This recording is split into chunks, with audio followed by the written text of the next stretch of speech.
di hari raya Paskah atau ketika orang-orang percaya, orang Kristen memperingati, Paskah Paskah yang diperingati yang pasti pasti kita tahu berbeda dengan yang diperingati oleh orang Israel. Kalau orang Israel itu memperingati Paskah keluarnya mereka dari nenek moyang mereka dari Mesir ke Kanaan, kalau kita memperingati Yesus mati dan bangkit, ya, Yesus mati dan bangkit. Yesus adalah domba Paskah. Orang Israel memperingati bagaimana mereka keluar dari Mesir. Kita memperingati bagaimana kita keluar dari dosa, dari hamba dosa menjadi hamba Allah.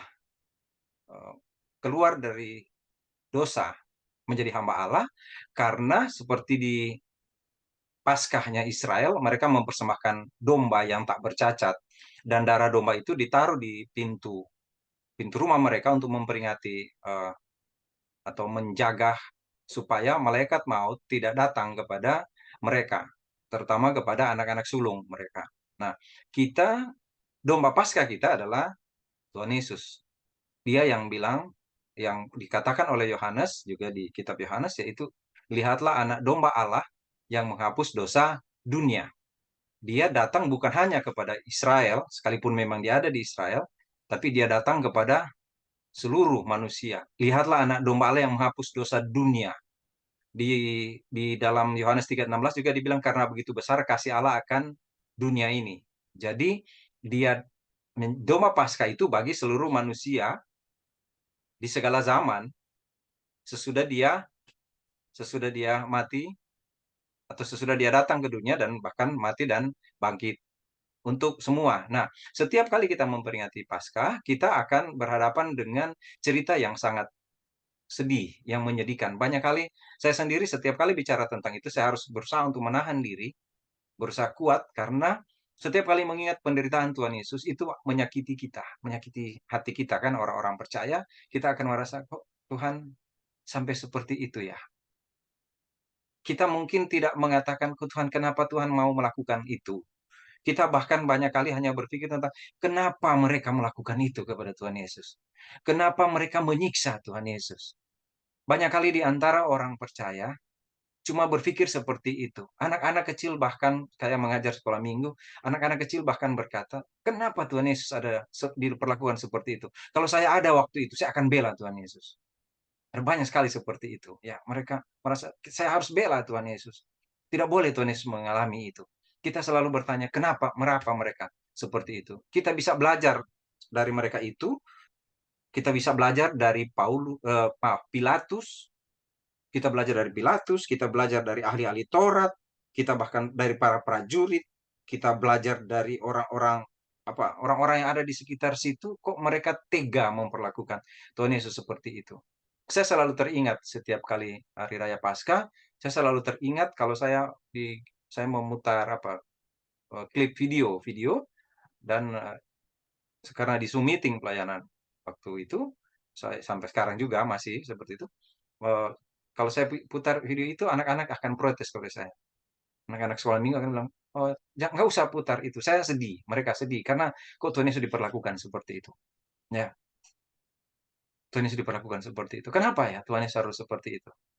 Kalau kita baca dalam Alkitab, banyak sekali cerita tentang, bukan banyak kali, maksudnya ada 4 kitab Injil, bahkan sampai di kitab-kitab, kitabnya Rasul Paulus juga menulis tentang penderitaan Tuhan Yesus. Karena Alkitab ini sebenarnya, eh, kisah tentang Alkitab, di kisah Alkitab itu intinya itu ada di kematian Tuhan Yesus. Apalagi kitab Yohanes itu mungkin 3 tahun terakhir dari kehidupan Yesus, itulah yang ditulis oleh Yohanes, oleh penginjil Yohanes, oleh penulis kitab Yohanes. Nah, di dalam Yohanes 4:18 ayat 38b sampai 19 ayat 16a itu cerita tentang bagaimana Tuhan Yesus dihukum mati.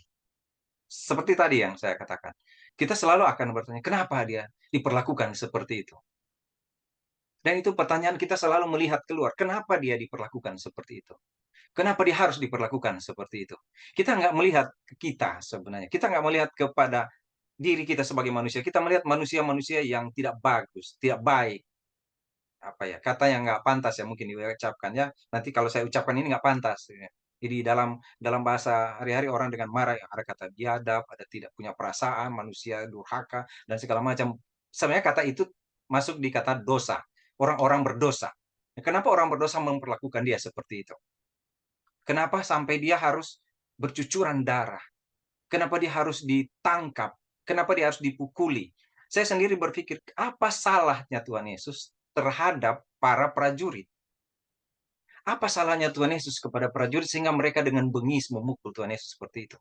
Menghajar Tuhan Yesus, mereka mencambuk dengan cemeti, ya, mereka menyesah dia dengan tongkat, ya, mereka memukul dia, mereka memasangkan mahkota duri di kepalanya, bahkan tangan dan kakinya, mereka paku lambung, mereka tusuk dengan tombak. Itu Tuhan Yesus salah apa kepada mereka? Apa yang Yesus lakukan kepada mereka? Kesalahan apa yang Yesus lakukan sampai mereka harus melakukan seperti itu kepada Tuhan Yesus?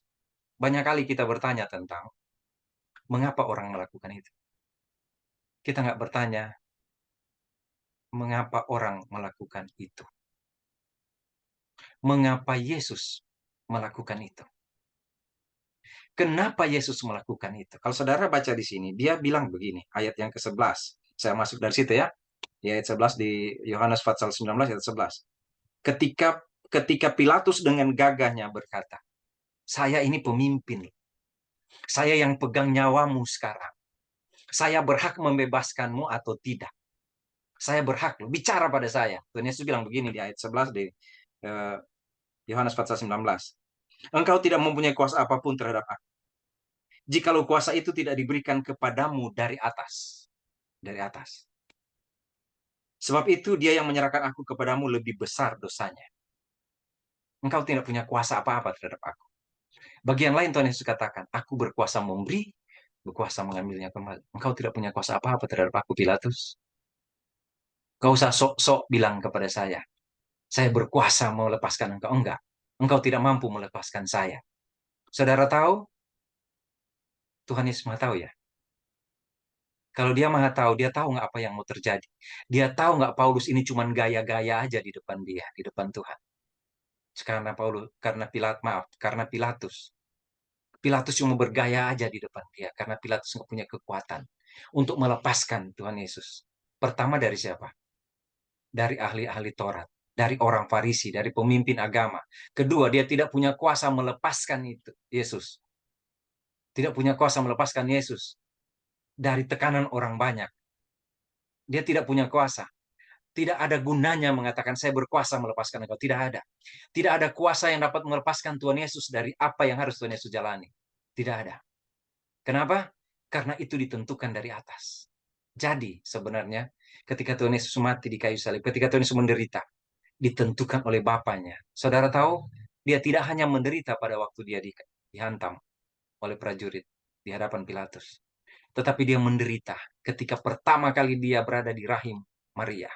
Allah yang maha kuasa itu merendahkan dirinya, masuk ke dalam rahim Maria karena pekerjaan Roh Kudus. Dan di situ dia tinggal 9 bulan lebih. Dia lahir di kandang binatang. Hidup tidak ada tempat meletakkan kepala. Dia berjalan sendirian, hidup bersama dengan orang-orang yang mengasihi dia, tapi juga di hadapan orang-orang yang membenci dia. Dan dia sangat tahu dia akan ditolak. Dia bahkan bilang, "Aku datang kepada Israel. Aku datang mengumpulkan domba-domba yang hilang dari rumah Israel. Tapi kamu tidak mau kepadaku."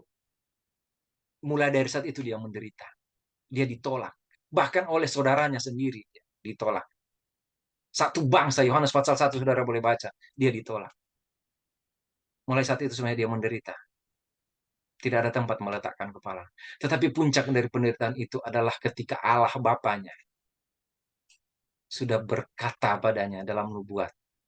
Saudara boleh lihat di Yesaya 53. Dia akan menderita. Kau Pilatus, engkau tidak punya kuasa melepaskan aku. Kalau aku mau, aku bisa pergi. Tapi tidak. Karena aku datang. Kenapa dia datang? Sebenarnya dia datang bahkan untuk Pilatus. Dia datang bahkan untuk ahli Taurat. Dia datang bahkan untuk prajurit-prajurit yang memukul dia. Dan dia datang untuk saudara. Dia datang untuk saya. Dia melakukan itu karena dia mengasihi. Dia melakukan itu. karena dia mengasihi. Jadi, kalau dia menderita, itu karena kuasa dari atas. Bapaknya yang menimpakan semua penderitaan kepadanya. Sebenarnya penderitaan itu harus ditanggung oleh orang-orang berdosa. Harusnya orang berdosa yang menderita seperti itu. Bahkan lebih dari itu karena harus ke neraka. Tapi dia mati, menderita, menanggung penderitaan itu untuk menutup pintu ke neraka. Supaya orang berdosa jangan ke neraka. Tetapi hanya orang berdosa yang mau percaya padanya. Ketika dia tutup pintu ke neraka itu dengan penderitaannya. Engkau tidak punya kuasa, Pilatus. Tidak.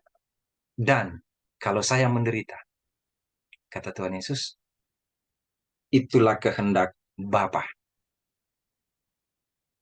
Pilatus tidak punya kuasa. Bahkan istrinya mendapat mimpi, dia nggak berani. Bahkan dia cuma ketakutan. Ketika istrinya bilang, lepaskan orang itu benar. Pilatus tahu orang ini tidak ada kesalahan apapun padanya. Tapi Pilatus tidak bisa melepaskan. Kenapa? Karena dia harus menjalani itu. Saudara, karena kitalah dia mengalami itu. Jangan lihat kenapa dia disiksa oleh para prajurit, bahkan oleh Pilatus. Nggak usah marah kepada mereka. Tapi coba cek diri. Kalau saya tidak berdosa, pasti Tuhan saya tidak akan menderita seperti itu.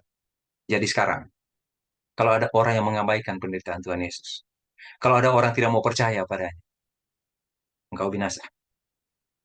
Engkau sama dengan para ahli Taurat, sama dengan prajurit yang memukul itu, sama dengan Pilatus pada waktu mereka menyiksa Tuhan Yesus. Setiap orang yang menolak kematian Tuhan Yesus, menolak percaya pada Tuhan Yesus sudah mati dan bangkit karena menderita karena manusia yang berdosa, setiap orang yang menolak itu, orang itu sama dengan orang-orang yang membuat Tuhan Yesus menderita. Jadi, apa yang saudara mau buat sekarang?